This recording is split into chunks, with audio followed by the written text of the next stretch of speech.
Mheshimiwa Waziri Mkuu, mradi wa ujenzi wa sehemu ya Mlongoji Noranga kilomita 25 ambao unaukagua leo unatekelezwa na mkandarasi China Hainan International Corporation Group Limited Chico kutoka China kwa gharama ya bilioni 29.6.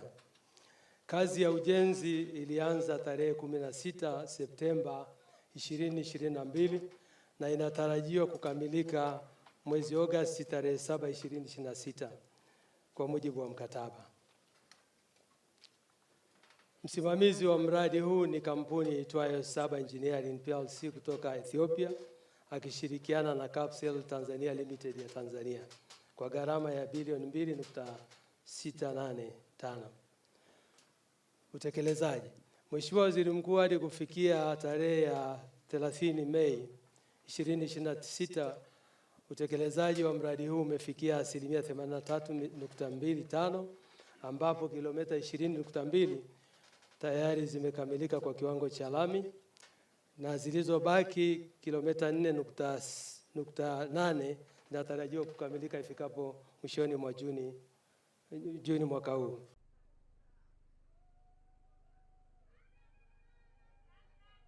Itigi oye!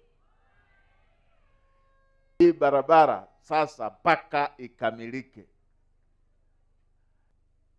Ninyi niwaombe